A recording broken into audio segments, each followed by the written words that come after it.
sir. Hello. May bago na naman na kalakaran na droga na ito, sir. Oo. Maaari mo ba isa-isa yung nakuha impormasyon? Sa may H2 day, sir, sa may GPT. Sige. Papunta kami dyan. Yes, sir, yes, sir. Okay, men.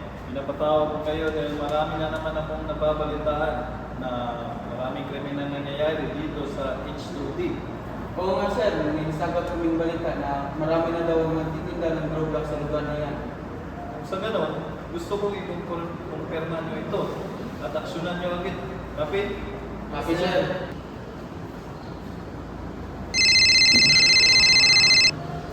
hello Junel, andyan ka pa ba? Opo, sir. Nandito pa po ako. Manmanan mo lang dyan hanggat makarating kami. Yes, sir. Hindi ito makakawala pa, sir.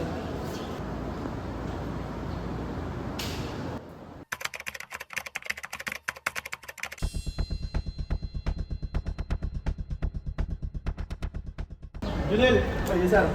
maaaring mo bang ituro sa amin yung nagbibinta ng lugar? Opo, sir. Opo, sir. Sa may H2D, sir. Opo, sir. Tara, gawin mo kami. Yes, sir, yes, sir.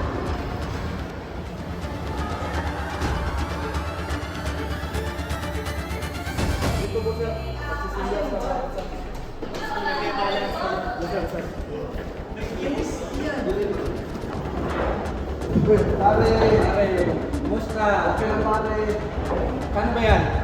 Okay lang, pare. Sige, ito lang kayo.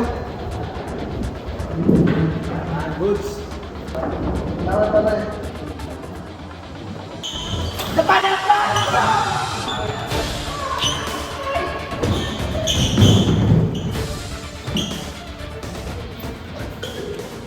Ikaw ay may karapatang manahimik o magsawalang kibo. Ano man ang iyong sasabihin ay maaaring gamiting pabor o laban sa anumang hukuman. Ikaw ay may karapatang din kumuha ng tagapagtanggol na iyong pinili. At kung wala kang kakayahan, ito ay ipagkakaloob sa iyo ng pamahalaan. Nahuli ko lang siya sa akto na nakikinig ng droga. Ito po yung Mark Money at sa yung droga na aabot ng siguro mga 50,000 yung ikabalik ito ng droga.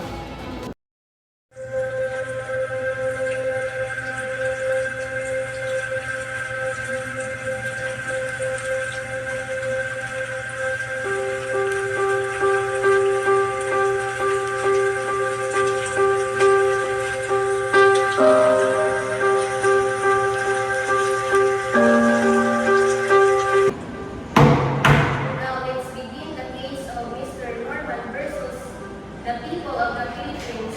And this trial will have the case of Mr. Norman possession of illegal drugs. Your Honor, may I request Mr. Norman to answer some of my questions? Granted.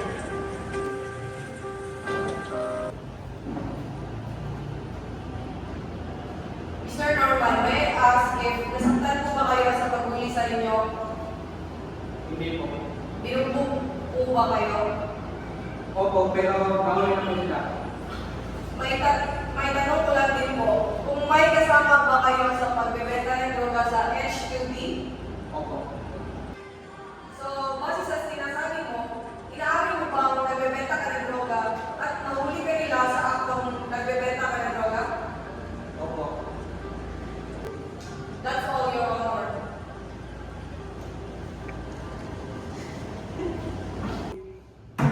So with that, let's have a recess for 5 minutes.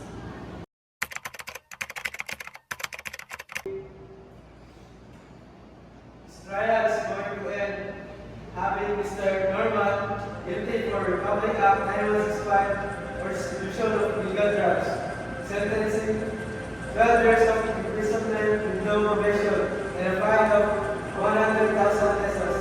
Now, this case is closed.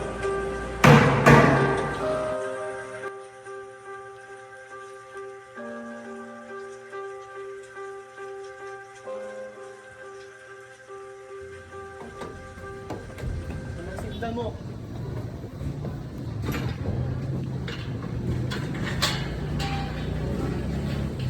Ah, may bagong senta. Ayun ang bahala dyan. Anong kaso yan, sir? Drugs. Ah, iyak ka pa ha? Matapang ka ba?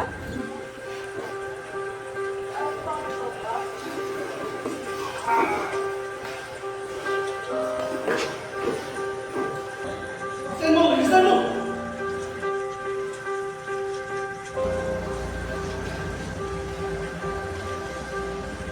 Tao kamot.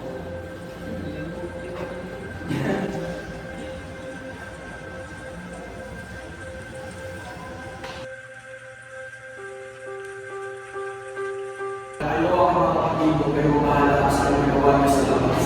Kasi may panahon pa tayo ng bago. Kung Panginoon nga ang pagpatawad, siyempre ang kapatawad din. Pero kayo matakot, bumalik sa intimidad, at bumalik sa mga taong bumili sa inyo kung binabalikan ng mga bagay na gawa niyo ng masama.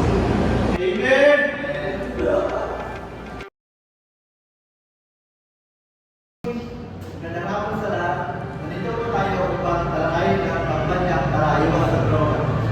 Tawagin natin si Norman na dati nagtutulak ng hirap ng bago. Ako pala si Norman, dati kanin sa droga. Kaya tayo nagbago na ako. Dahil hindi maganda sa kulungan